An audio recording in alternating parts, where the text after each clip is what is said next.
Assalamualaikum warahmatullahi wabarakatuh. Alhamdulillahirrabbilalamin. Wabihi nasta'inu ala umur dunya wadin. Wassalatu wassalamu ala asrafil anbiya'i wal mursalin Sayyidina wa maulana Muhammadin wa ala alihi wa sahbihi ajma'in, amma ba'du.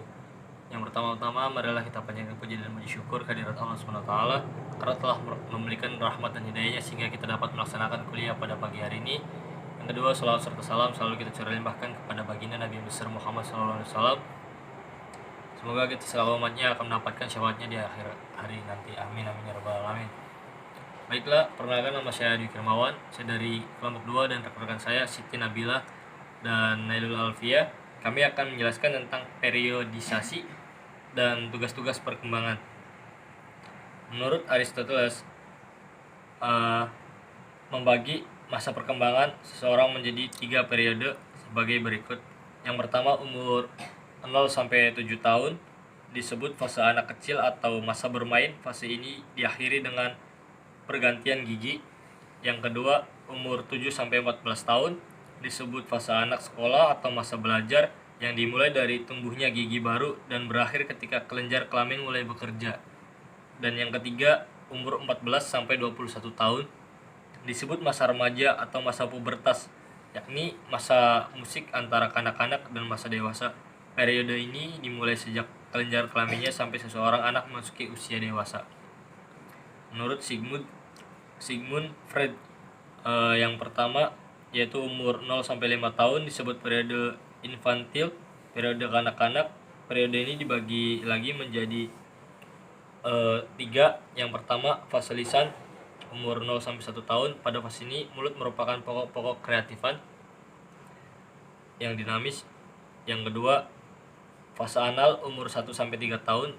Pada fase ini dorongan dan pembatasan pada alat pembuangan kotoran. Yang ketiga, fase valis, umur 3 sampai 5 tahun.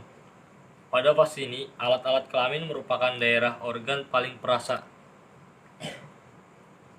Lalu umur 5 sampai 12 tahun disebut periode laten, masa tenang karena dorongan seksual sedemikian rupa sehingga tampak tidak menyolok. Yang ketiga, umur 12 sampai 18 tahun disebut periode pubertas saat dorongan-dorongan seksual mulai muncul kembali, bahkan tampak menonjol pada masa sebelumnya, saat seseorang secara sungguh-sungguh mulai tertarik pada jenis kelamin lain, dan juga kedewasaan seseorang. Periodisasi perkembangan didaktis menurut ahli, yaitu menurut Jean-Jacques Rousseau. Yang pertama, umur 0 sampai 2 tahun disebut masa asuhan. Yang kedua, umur 2 sampai 12 tahun disebut dengan masa pendidikan jasmani dan latihan pancara indera. Yang ketiga, umur 12 sampai 15 tahun disebut juga masa perkembangan pikiran. Yang keempat, umur 15 sampai 20 tahun disebut juga masa pembentukan watak dan pendidikan agama. Selanjutnya yaitu menurut Undang-Undang Pokok Pendidikan.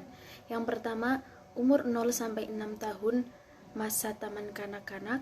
Yang kedua, umur 6 sampai 12 tahun itu masa sekolah.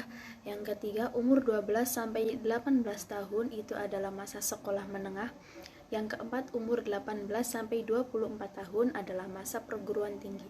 Periodisasi perkembangan psikologi menurut para ahli.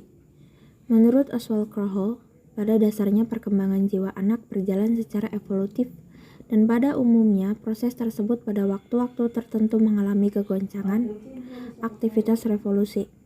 Masa kegoncangan ini disebut terus periode, dan biasanya setiap anak akan mengalami sebanyak 2 kali, yakni terus 1 sekitar usia 3 atau 4 tahun, terus 2 usia 12 tahun bagi putri dan usia 13 tahun bagi laki-laki.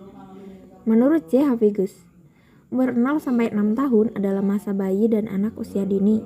Umur 6 sampai 12 tahun adalah masa kanak-kanak tengah. Umur 12 sampai 18 tahun adalah masa remaja.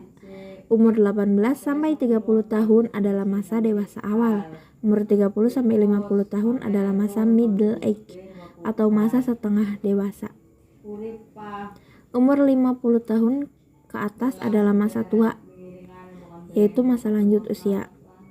Menurut Kostam, umur 0 sampai 1 tahun disebut masa vital atau masa menyusu. Umur 1 sampai 6 tahun disebut periode estetis. Umur 6 sampai 12 tahun disebut masa intelektual. Umur 12 sampai 21 tahun disebut masa sosial. Umur 21 tahun ke atas disebut masa dewasa. Tugas-tugas perkembangan untuk masing-masing fase dan sejak masa bayi sampai usia lanjut dibagi menjadi 2. Yang pertama, masa bayi dan anak-anak. Mereka akan belajar berjalan, belajar makan makanan padat, belajar berbicara, mencapai stabilitas fisiologik, membentuk pengertian sederhana tentang realitas fisik dan sosial, belajar kontak perasaan dengan orang tua, keluarga, dan orang lain. Yang kedua, masa anak sekolah.